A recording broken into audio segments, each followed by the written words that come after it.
agora vamos dar início à sessão. Não queria fazê-lo sem antes agradecer à organização ter-me incluído mais uma vez na Confoa. Tenho o privilégio de estar na Confoa desde a primeira? E, portanto, já lá vão uns anos, mas é sempre um gosto voltar e é sempre um gosto ver queridos amigos e ver, sobretudo, como se vai expandindo o núcleo de amigos, quer dizer também o núcleo de investigadores e o núcleo de pessoas que se interessam por este tema que nos é a todos tão caro, que é o do acesso aberto. Nós temos 4 comunicações e, portanto, eu vou já passar a palavra ao primeiro orador, e que tem por título a comunicação Adoção de repositórios de dados governamentais para obtenção de dados científicos. Bom dia a todos, meu nome é Tiago, eu sou do Cefet-MG. Eu vou falar um pouco para vocês dos esforços que a gente tem realizado lá com algumas pesquisas, utilizando dados que são extraídos de repositórios governamentais. Na verdade, é um esforço que a gente fez e esse esforço tem gerado subsídio para diversas pesquisas que a gente tem realizado no âmbito do nosso programa. As motivações são a evolução, a crescente quantidade de trabalhos que visam investigar dados de produção científica. A gente tem as diversas ferramentas da bibliometria, talvez sendo como uma das principais para a análise dos dados. E, além da bibliometria, novas possibilidades, como, por exemplo, a análise de redes de colaboração, análise de genealogia acadêmica. Então, vários estudos podem ser possibilitados utilizando essas métricas já consagradas, mas o que a gente se esbarra é que, geralmente, os estudos são muito focados em contextos bem específicos. E um dos motivos desses contextos muito específicos é exatamente com relação à disponibilidade dos dados, que são altamente dependentes de repositórios ou de conjuntos que são disponibilizados, dado algumas características muito particulares. Então, nesse contexto, a gente foi em busca inicialmente de um esforço para conseguir um conjunto de dados consistente para que subsidiasse as nossas pesquisas. Então, a nossa principal fonte de dados é o repositório da plataforma Lattes. É um repositório mantido pelo CNPq. Ao contrário do que muitas pessoas pensam, ele não só tem currículos, Atualmente, dados de hoje, são 5.960.000 currículos cadastrados na plataforma Lattes, um crescimento constante de aproximadamente 80.000 novos currículos a cada mês, com uma atualização muito interessante, e diversos agentes de fomento, para não dizer todas do Brasil hoje, exigem que seus candidatos para alguma bolsa ou algum edital tenham currículo atualizado. Então, é um repositório muito interessante, mas além dos currículos, possui ainda repositório de instituições, são aproximadamente 35.000 instituições cadastradas, repositório de grupos de pesquisas, são mais de 60.000 grupos de pesquisas cadastrados e que passam a ser uma fonte extremamente interessante. Há vários esforços para que esses dados sejam publicados em formatos mais acessíveis, mas por diversas justificativas isso não é feito. Consigo visualizar um determinado currículo de forma individual, mas não tenho acesso a um conjunto de currículos em formatos que eu possa estar manipulando de uma forma mais facilitada. Além do repositório do CNPq, a gente tem, por exemplo, também o repositório da CAPES, com relação ao catálogo de teses e dissertações, são mais de 1 milhão de teses e dissertações catalogadas, E o que a gente fez é tentar consolidar isso tudo em um único conjunto de dados para que a gente conseguisse fazer nossas pesquisas. E aí, nesse contexto, a gente desenvolveu o Lata Data Explorer, uma ferramenta de coleta, tratamento e análise dos dados da plataforma Lattes. Então, inicialmente, ali, a gente faz uma determinada coleta só com dados CNPq, mas hoje a gente já conseguiu expandir isso um pouco mais, a gente coleta CNPq, CAPES, UFL Size, e por aí vai com uma sequência de repositórios, para a gente construir um único repositório. O nosso principal são os currículos Lattes, dada a riqueza de dados que eles têm.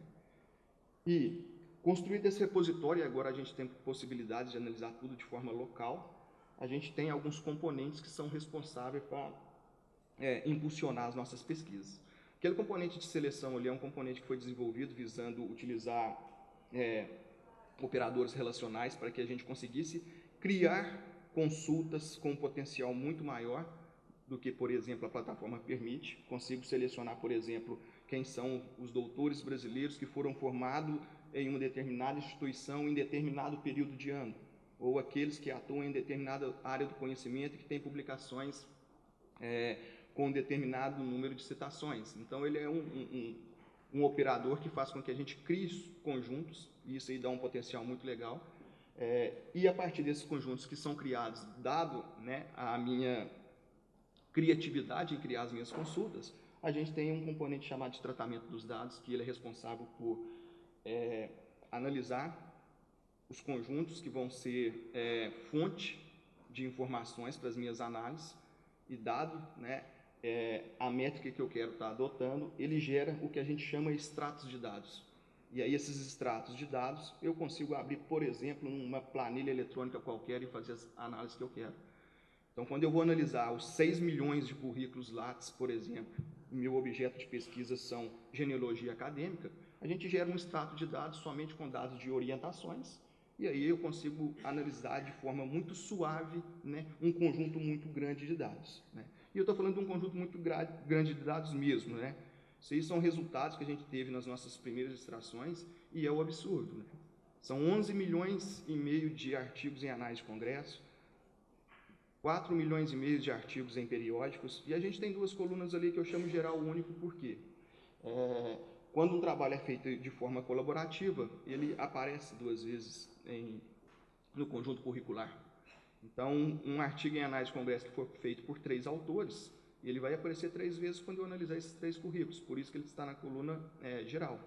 No entanto, se eu quero analisar a produção científica do Brasil, e aí esses 3 são brasileiros, né, a gente consegue extrair e fazer com que eu tenha uma coluna única, que são publicações únicas, né, uma publicação só, como ela foi feita de forma colaborativa, em geral a gente tem uma quantidade maior. Mas são números extremamente impactantes, de difícil análise, mas que revelam de uma forma mais precisa, né, o que tem acontecido cientificamente no nosso país. Os números cresceram, né? Vou te falar, dados atuais são um pouco mais de 14 milhões de artigos em análise de congresso, são mais de 7 milhões de artigos em periódicos. E aí esses dados, né, eles passaram a ser objetos de diversas análises no contexto do nosso programa. Por exemplo, pela primeira vez a gente conseguiu mostrar a rede de colaboração científica do país com mais de 5 milhões de indivíduos. A gente conseguiu identificar que a colaboração científica do Brasil ela nasceu no campo da USP, né, com pesquisadores basicamente das áreas das ciências da saúde e ciências biológicas. E isso foi evoluindo, né, as cores dessas redes, né, elas mostram as áreas de atuação, e hoje a gente tem uma colaboração mais efetiva, principalmente com pesquisadores das áreas de ciências exatas e da Terra. A gente conseguiu, né, identificar quais são as colaborações científicas entre as instituições, né, e isso aí foi bacana porque inicialmente é um esforço de identificar a colaboração científica entre pesquisadores. Posteriormente, eu disse que a gente consegue extrair do repositório da plataforma Lattes dados das instituições, e aí a gente faz a substituição, né, do pesquisador pela sua instituição, e como uma das informações que tem no cadastro das instituições, que é um dado que fica lá escondido, né, é a geolocalização dessas instituições. E aí a gente consegue identificar geograficamente onde essas instituições estão. Aqui é só um exemplo dos PQs, né, dos bolsistas de produtividade CNPq, de uma determinada área, especificamente de ciência da computação, mas a gente entende o fluxo de colaboração deles, e aí a gente está indo atrás das motivações dessas colaborações. Aqui são a colaboração entre os pesquisadores de excelência do Brasil, são 14 mil bolsistas de produtividade que recebem incentivo pela excelência de suas pesquisas no país. E o que a gente descobriu, esse aí foi até um trabalho que a gente apresentou no próprio CNPq há 2 semanas atrás, é que as colaborações entre os pesquisadores de excelência do nosso país, elas são feitas de forma caseiras, ou seja, na sua maioria, por um PQ1, que é o mais alto nível que eu tenho, né? E as colaborações aqui surgiram porque o seu orientando já virou um PQ2, e aí por isso as colaborações existem. Mas entre os principais pesquisadores, nos níveis mais altos, a colaboração praticamente não existe, ela é muito pequena. A gente tem trabalhado com genealogias acadêmicas, né? Aqui são as principais ou as maiores árvores genealógicas que a gente identificou no nosso país. Inicialmente a gente está usando somente dados da plataforma Lattes, e aí com base em informações de orientações, né, a gente vai verificando as suas ramificações e descobrindo quem é pai, quem é avô de um determinado pesquisador. A gente consegue identificar, por exemplo, que a gente tem no Brasil a maior árvore genealógica que possui 16 gerações. Para isso a gente tem que fazer um conjunto de análises, e aí agora a gente está vinculando esses dados com outros repositórios como ND, LTD, para poder identificar aonde surgiu a nossa origem científica, quais são os maiores influenciadores científicos do nosso país, né?